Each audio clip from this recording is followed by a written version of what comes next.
မင်္ဂလာပါရှင်နေ့စဉ်ရှင်သန်နိုင်မှုအတွက်လူသားတွေကအစာအာဟာရကိုမျှဝဲကြရပါတယ်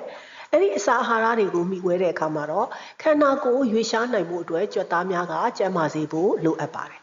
အဲ့ဒီကြွက်သားတွေကျန်းမာတန်ဆွမ်းစေဖို့အတွက်တကယ်ကိုပဲကြွက်သားရဲ့အင်အားကိုဖြစ်စေနိုင်တဲ့နေ့စဉ်စားတဲ့အစာအာဟာရတွေထဲမှာတစ်သီး10မျိုးအကြောင်းကိုမိတ်ဆက်ပေးသွားမှာဖြစ်ပါတယ်ရှင်တစ်သီးလို့ပြောလိုက်တာနဲ့လူကြိုက်များလာတဲ့တစ်သီးအများစုရှိပါတယ်အဲ့ဒီထဲမှာတော့ငပြောသီးကအင်မတန်ကိုဈေးလဲချိုးပါတယ်မြန်မာနိုင်ငံရဲ့နေရာနဲ့မှာပေါက်ရောက်တဲ့အသီးအနှံတစ်မျိုးဖြစ်တဲ့ပိုတက်ဆီယမ်ကျွယ်ဝနေတဲ့ငပြောသီးကိုနေ့စဉ်စားသုံးပေးမယ်ဆိုလို့ရှိရင်တော့ခန္ဓာကိုယ်မှာကြွက်သားများနာကျင်တဲ့ခန္ဓာကိုယ်ကိုက်ခဲခြင်းဆိုတဲ့ယောဂါတွေကိုတက်တာပြောက်ကင်းစေတဲ့သဘာဝအစွမ်းတတ္တိရှိတဲ့တစ်သီးတစ်မျိုးဖြစ်ပါတယ်လူသားတွေရဲ့ခန္ဓာကိုယ်မှာပိုတက်ဆီယမ်ဓာတ်ကအင်မတန်ကိုလိုအပ်ပါတယ်။ဒါကြောင့်မို့လို့အသက်အရွယ်ကြီးရင်လာတဲ့လူတွေအတွက်ဆိုရင်တော့ငပြောသီးကနေ့စဉ်မှီဝဲတဲ့အသည့်အနှံတစ်မျိုးပဲဖြစ်ပါတယ်ရှင်။ဒုတိယတစ်မျိုးနဲ့မိတ်ဆက်ပေးရမှာကတော့လိမ္မော်သီးဖြစ်ပါတယ်။ခလေးလူကြီးမရွေကြိုက်နှစ်သက်ကြတဲ့အသည့်အနှံတစ်မျိုးဖြစ်တဲ့လိမ္မော်သီးမှာတော့ခန္ဓာကိုယ်အတွက်သက်ဆောင်တတ်လို့လူသိများကြတဲ့ဗိုက်တာမင်စီကျွယ်ဝစွာပါဝင်နေပါတယ်။ဗိုက်တာမင်စီပါဝင်တဲ့အတွက်ခန္ဓာကိုယ်အတွင်းမှာရှိတဲ့ cell တွေပျက်စီးခြင်းကိုလည်းပဲအကာအကွယ်ပေးနိုင်ပါတယ်။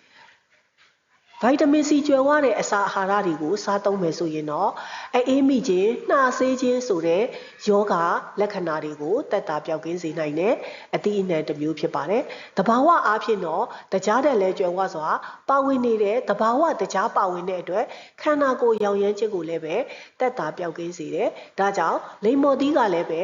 ခန္ဓာကိုယ်အတွက်ဗိုက်တာမင်စီရဖို့မဖြစ်မနေစားသုံးရမယ်ကြွက်သားတွေတန်မာစေဖို့မဖြစ်မနေစားသုံးရမယ်အသီးအနှံတစ်မျိုးပဲဖြစ်ပါတယ်ရှင်တတိယတစ်ခုအနေနဲ့ကတော့လူကြိုက်များလာတဲ့ပန်းသီးဖြစ်ပါတယ်အန်တီအောက်ဆီဒန့်လို့ခေါ်တဲ့ခန္ဓာကိုယ်ရောင်ရမ်းခြင်းကိုသူကအကာအကွယ်ပေးနိုင်တဲ့ခန္ဓာကိုယ်မှာရှိတဲ့ကြွက်သားတွေရောင်ရမ်းခြင်းကြွက်တက်ခြင်းတွေကိုကာကွယ်ပေးနိုင်တယ်လို့ယနေ့ခေတ်မှာဆိုရင်တော့ကြောက်ကက်ကျန်းမာရေးအတွက်မဖြစ်မနေစားသုံးတဲ့အသီးအနှံတစ်ခုအနေနဲ့ပန်းသီးကိုလူကြိုက်များလာပါတယ်ပန်းသီးမှာပါဝင်တဲ့အမြင်ဓာတ်ကြောင့်လည်းပဲလူသားတွေမှာဝမ်းချုပ်ခြင်းဖြစ်စဉ်ကိုကာကွယ်ပေးပြီးသားဖြစ်ပါတယ်စကားပုံတစ်ခုမှဆိုရင်လည်းပဲဝမ်းတလုံးကောင်းရင်ခေါင်းမခဲဘူးဆိုတဲ့စကားပုံကြားဘူးကြမှာဖြစ်ပါတယ်။ဒါကြောင့်မို့လို့ပန်းသီးကိုနေ့စဉ်တစ်နေ့တစ်လုံးစားသုံးပေးမယ်ဆိုလို့ရှိရင်တော့ကြောက်ကက်ကျန်းမာရေးကြွက်သားကျန်းမာရေးနဲ့ခန္ဓာကိုယ်ရောင်ရမ်းခြင်းကိုကာကွယ်ပေးနိုင်တဲ့အသီးအနှံတစ်မျိုးအဖြစ်တင်ပြပေးလိုက်ရတာဖြစ်ပါတယ်ရှင်။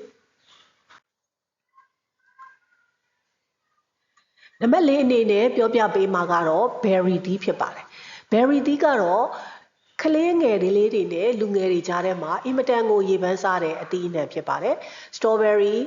blueberry အဲ့ဒီလိုမျိုး berry အနေနဲ့အသီးအနှံများသည့်ဒေတာမတူတဲ့အခါမှာမျိုးစိတ်တွေတော့ကွဲပြားခြားနားသွားမှာဖြစ်ပါတယ်။သို့တော်လည်းပဲ berry အုပ်စုဝင်များကတော့အင်မတန်ကိုလူကြိုက်များတဲ့အသီးအနှံကလေးတွေပဲဖြစ်ပါတယ်။သူဒီလည်းပဲခန္ဓာကိုယ်ရဲ့ကြွက်သားတွေဒဏ်ရာအနာတရားဖြစ်တဲ့အခါမှာထိခိုက်ဒဏ်ရာဖြစ်တဲ့အခါမှာလွယ်ကူစွာလှည့်မြန်စွာတက်တာပြောက်ကင်းစေတဲ့အသီးအနှံတစ်မျိုးဖြစ်တယ်လို့ခန္ဓာကိုယ်အတွင်းမှာသွေးလည်ပတ်စီးဆင်းခြင်းကိုလည်းပုံမှန်ဖြစ်စေတာဖြစ်တဲ့အတွက်သွေးပေါင်ကျခြင်းသွေးတိုးခြင်းများကိုလည်းပဲအထူးကာကွယ်ပေးနိုင်တဲ့တဘာဝရဲ့လက်ဆောင် berry သီးလေးပဲဖြစ်ပါတယ်ရှင်ထောပတ်သီးကတော့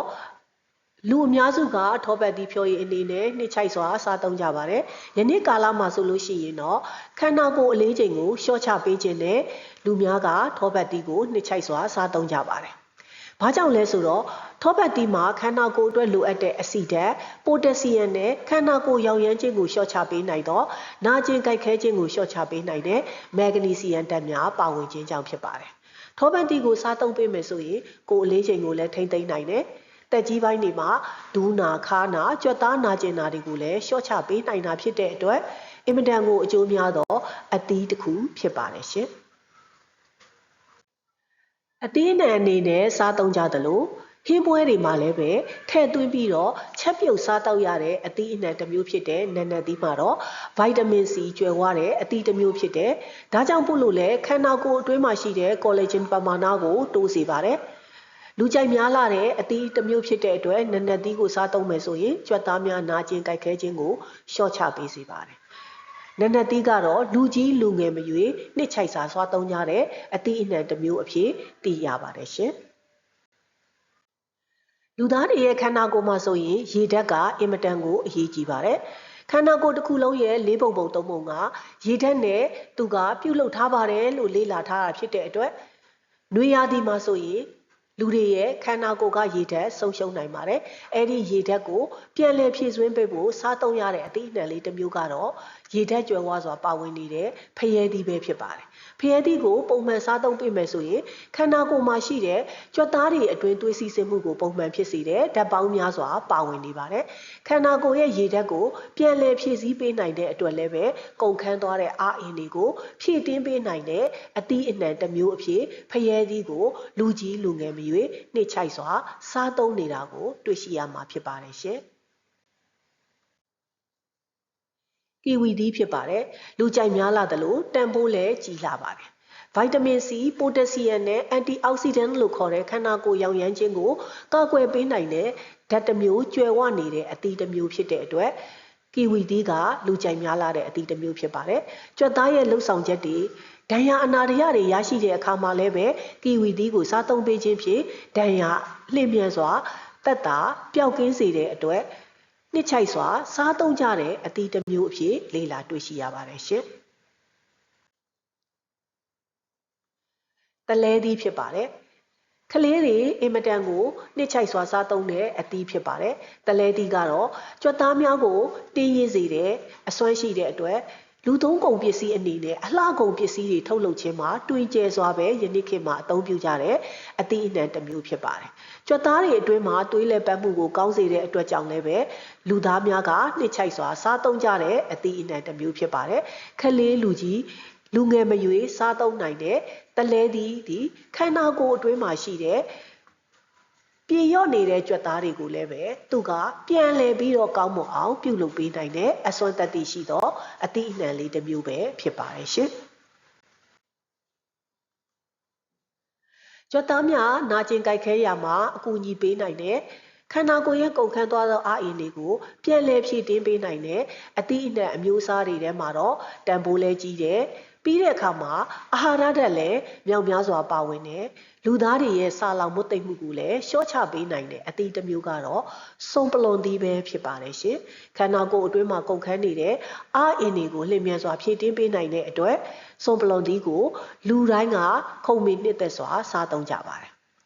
ကြွက်တက်ခြင်းတွေကြွက်သားနာကျင်ခြင်းတွေ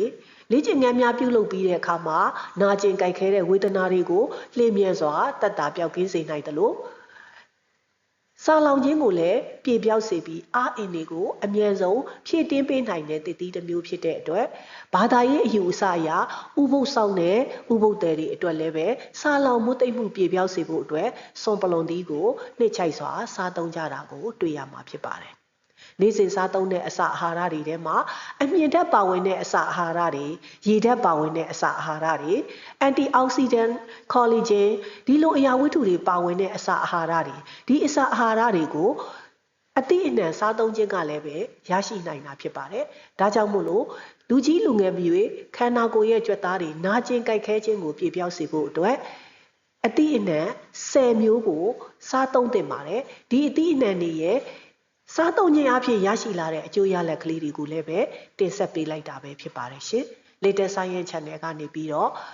မိတ်ဆွေတို့အတွက်ဗဟုသုတရစရာအကြောင်းအရာလေးတွေကိုတင်ဆက်ပေးနေတာပဲဖြစ်ပါတယ်။ Like and Subscribe လုပ်ထားပေးဖို့မမေ့ကြပါနဲ့ရှင်။နောက်ထပ်စိတ်ဝင်စားစရာအကြောင်းအရာလေးများနဲ့လည်းပြန်လည်ပြီးတော့ဆုံတွေ့ပါအောင်မယ်။